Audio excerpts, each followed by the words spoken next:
Hello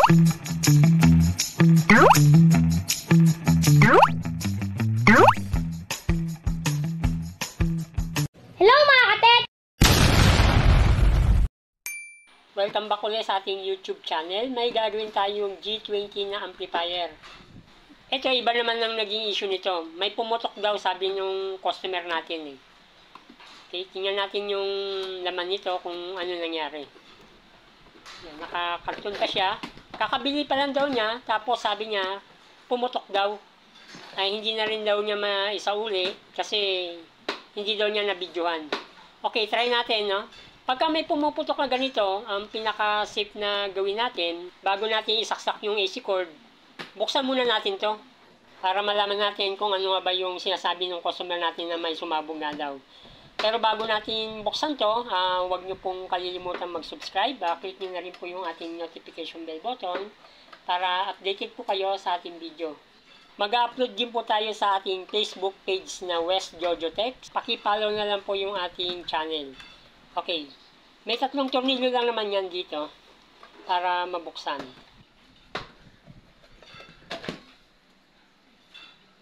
Yan, nabuksan na natin. Yung sinasabi ng customer na may sumabog na daw ay itong capacitor na to. May lobo na yung capacitor dito sa power supply eh. Ito. Yan o, lobo na. Yung Bluetooth module niya naapektuhan din. Yung capacitor na 1000 na 16 volts, lumobo din. Pagka ganitong lumobo to, pati dito sa power supply, mataas ang voltahe niyan. Pero kung titignan natin itong isang capacitor na to, yung 1000 na 25 volts, hindi naman lobo. Ang naapektuhan sa kanya, ito, 1000 UF din na 25 volts. Ngayon, papakita ko sa inyo na bago natin isaksak yung mismong AC cord dito, gagamitan ko muna siya ng adapter kahit hindi tayo nagpalit ng capacitor. May 12 volts supply tayo na 2 ampere. Bago natin isaksak sa 220, papakita ko muna sa inyo kung ano ba nangyari kahit na hindi tayo nagpalit ng capacitor. Pinaka-safe to bago natin repairin yung board. Dahil mayroon tayong 12 volt supply, pinaka-safe na gamitin natin. Yan, nakasaksak na yung 12 volt supply natin. Kung mapapansin nyo, nagka-display siya. Kahit lobo yung dalawang capacitor. Yan, pinapakita lang natin sa mga nagsisimula para may idea kayo kung paano nga ba nangyayari. Mamaya i-repair natin yan, papalitan natin ang capacitor, at titingnan natin kung ano ba ang naging talagang problema. Nung nakaraan, hindi natin i-repair yung board eh. Pero ngayon, i-repair natin para sa mga nagsisimula. May nagtanong din kasi sa akin yan, kung ano ba yung nagiging problema pagka mababa voltahe o mataas. Nung ginamitan natin siya ng adapter, may power siya, pero wala siyang sounds. Try natin kahit na naka-bluetooth, dapat may nagsasalita yan o nagkakaroon ng audio. Yan, kahit na nakatodo yung volume natin, hindi siya nagkakaroon ng sounds. Ito, ginamitan pa lang natin siya ng 12 volt supply. Pero ito, umiinit na yung IC. Umiinit, no? Kaya wala sang sounds. Yan, 12 volts yung ginamit lang natin. Yan, baka sabihin ng iba na dahil lobo lang yung capacitor, kaya wala sang sounds, papalitan natin yung dalawang capacitor na yan, yung 1000 UF na 16, tsaka 1000 na 25. Pero bago yan, try natin na i-repair muna yung power supply nito bago tayo pumuko sa Bluetooth module. Dahil sinabi ko nga na i-repair natin to para may idea kayo. Pagka 12 volts kasi yung ginamit natin na may power naman, ito yung request ng ating customer na i-repair daw yung pinaka power supply. Ito na yung kailangan natin, yung AC cord. Para malaman natin kung ano yung voltahe na pumapasok. Isaksak muna natin. Bago natin isaksak yung mismong AC cord dito, hugutin natin yung mismong connector ng papuntang Bluetooth module. Ito yon, yung nakatapat dito sa may capacitor na 1000 UF. Papunta yan dito sa mismong ating Bluetooth module. Okay? Para mas maintindihan nyo, kailangan natin gumamit ng digital tester o analog tester. May polarity yan, may positive tsaka negative. Susukatin natin kung anong voltahe ang pumapasok dito. Dapat tama yung polarity natin pagka analog yung gamit nating tester. Okay. Yung analog tester natin, dapat naka-range siya ng 50 volts supply. Ganito gagawin natin para may idea kayo. Itong pinaka-AC cord natin, saglit nyo lang isasaksak para malaman lang natin kung ilang voltahe. Kung mapapansin nyo, umabot siya ng 35 volts. Mataas. Kaya siya pumutok yung ating filter capacitor. Kaya nagka-problema tong capacitor na to. Dahil 25 volts yung supply nito, yung mismong capacitor, over voltage yung nasukat natin voltahe dahil 35 volts. Kaya lumobo yung ating filter capacitor. Ngayon, gagawin natin dito, i-repair natin yung mismong power supply para malaman nyo kung ano ba ang naging problema. Minsan na bumababa rin yung voltahe nito. Pwede ko rin ituro sa inyo kung paano nga ba yung mga naglo-low voltage o tumataas yung mga voltahe. Yan, uulitin po natin, yung ating video po ay para lang po sa mga nagsisimula at para lang po dun sa mga gustong mag-repair kung nagsisimula pa lang at mahilig magkutingting ng ating mga appliances. Ito ituturo ko sa inyo step by step para may idea kayo kung paano natin nire-repair yung mga matataas ang voltahe o mabababa ang mga voltahe ng ating power supply.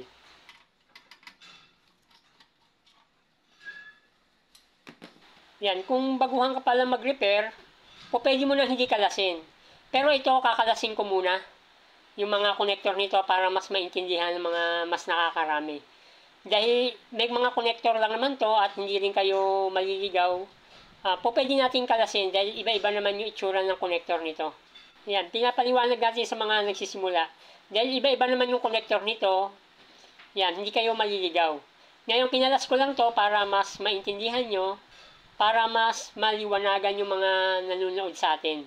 Dahil lumobo nga yung capacitor nito, ipapakita natin step by step kung ano ba ang naging problema. Kung ano yung pwedeng pinanggalingan at ano yung mga problema. Kailangan muna natin palitan yung capacitor na 1000 UF na 25 volts.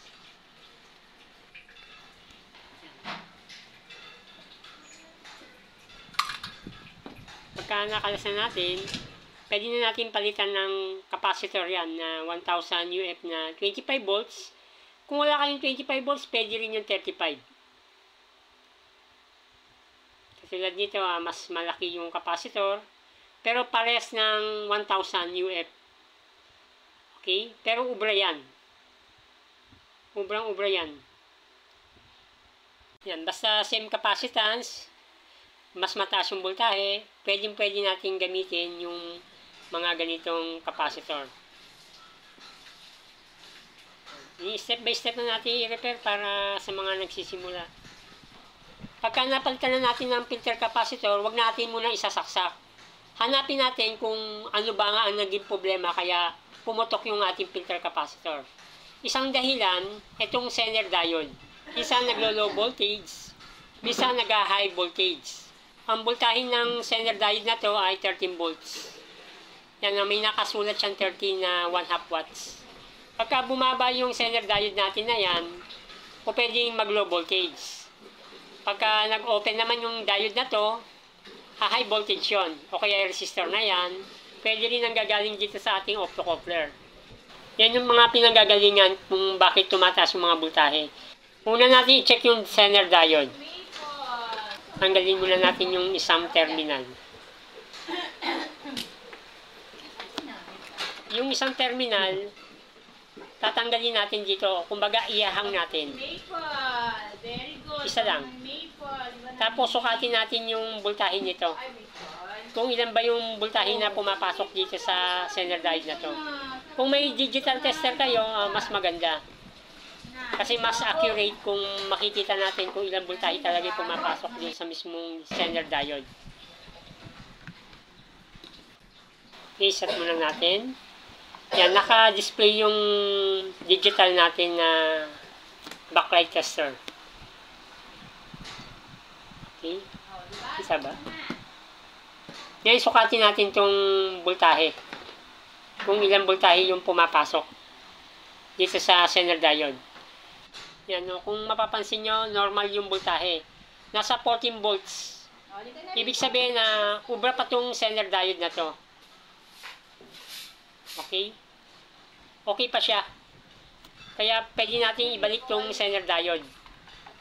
Ngayon, dahil okay yung zener diode, ibalik muna natin itong zener diode. Nakuha lang tayo ng low nose. Yan, pasok ko na. Sa pagsasauli. Yan.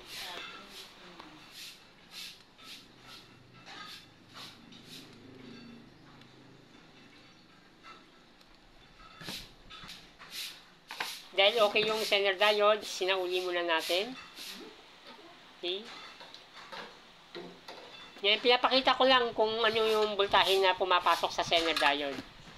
Ngayon, dahil okay naman yung zener diode natin, alamin natin, dahil itong zener diode na to, pwedeng resistor, pwedeng optocoupler, yung circuito na yan yung ating susundan. Dahil yung optocoupler, pumunta siya ng IC. Yan, papunta siya ng IC. Bago tayo magpalit ng IC, i-check muna natin yung pinanggalingan. Pwedeng optocoupler din kasi yan, pwede rin itong resistor na 1.2K. Ngayon, tingnan natin yung board. Kung mapapansin nyo, parang may crack yun. Ang dinaanan niyan yung zener diode, tapos yung resistor. Yan, ito yung circuit na yan, oh. Yan yung crack. Ibig sabihin na etching cut ang naging problema niya. Try natin kung magkakaroon siya ng palo. Dapat naka-raise tayo ng times 1 o times 10. Tingnan natin, dapat magkakaroon siya ng reading. Kung dito siya nakakonect, ito yung isang position. Yan. Open. Tapos itong isang linya naman na to ay open din. Tapos itong isang linya na to ay open din.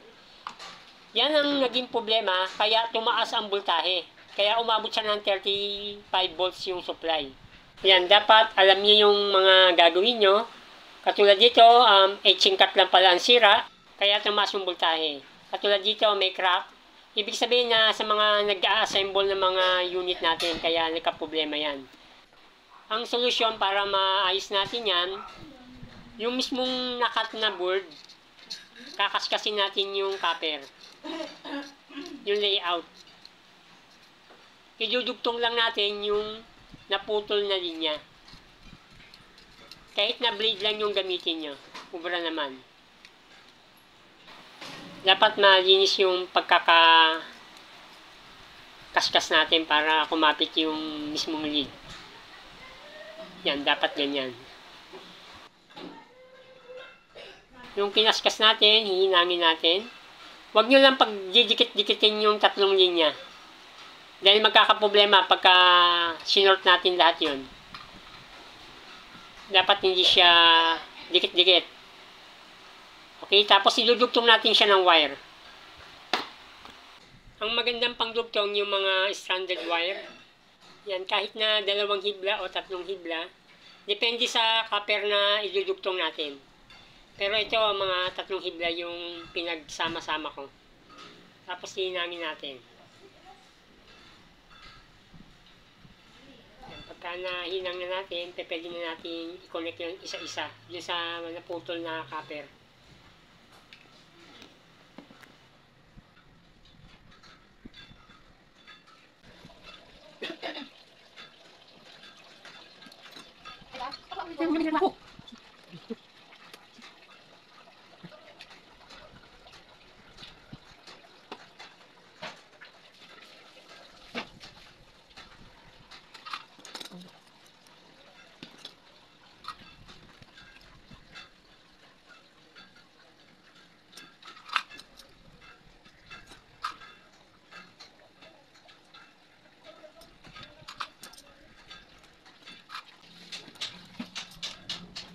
Yan, kailangan natin i-tester yung copper kung may contact na. Ito yung isang linya. Yan, may contact siya. Ito yung huling connection niya. Yan. Yung pinaka-importante, dapat walang short yung copper. Yung tatlong kinaskas natin kanina. Yan, wala naman. Ibig sabihin na okay na tayo. Pagka kinabit na natin tong board na to, pakita ko muna sa inyo, baka sabihin nyo, hindi ito yung board. Yan, nagpalit tayo ng capacitor dyan. Kung wala kayong available na 25 volts dyan, pwede naman yung 35 volts. Tapos ito yung naputol na copper.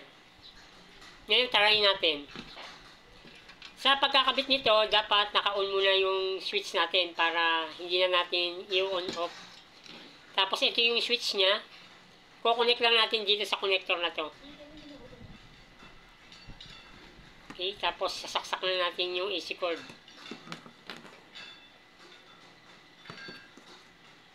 Tapos susukatin natin yung supply nito doon sa mismong filter capacitor na pinalitan natin. Yan. Set lang muna natin para makita nyo yung voltahe. Tapos naka-raise tayo ng DC50. Dapat may masukat tayong 12 volts. Dapat nandiyan dyan yung palo.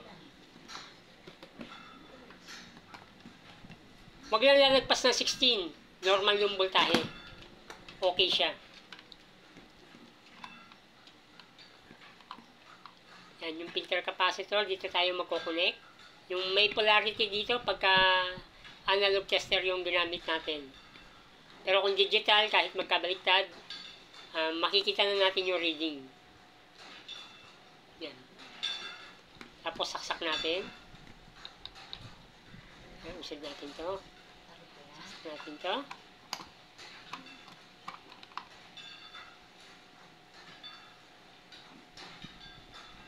Okay. Saksak natin. Kung mapapansin nyo, nasa 14 volts siya. Oh. May na-read tayong 14. Normal pa yan. Pagka hindi lumagpas ng 16, okay pa siya. Kasi yung nasukat natin dahil kanina is 14 volts, kaya ang lumabas na voltahe sa ating power supply ay 14. Pagka ganyan, hindi na puputok yung ating filter capacitor. Ibig sabihin, normal na yung power supply. Try natin ikabit dito sa mismong Bluetooth module. Para makita natin kung magno-normal yung power supply nito. Yan, pagka hindi nyo alam yung connection, picturean nyo na lang. Kung nalilito pa kayo. Try lang natin kung mag-o-okay. Lagyan natin ng tornilyo muna para safe kahit isang peraso lang. Pero hindi pa natin palitan ng capacitor to ng module. Yan, hindi pa natin pinalitan. Dahil lobo pa yung capacitor nito, papalitan pa natin yan. Pero try muna natin i-on. Yan, may power na siya. May power na to pero wala pa siyang sounds. Dahil may problema pa dito sa ating Bluetooth module Siguro sa part 2 na natin gagawin. Papalitan natin yan, tapos ayusin natin yung audio naman. Yan, siguro sa part 2 na lang natin gagawin yan. Dahil mahaba na yung video natin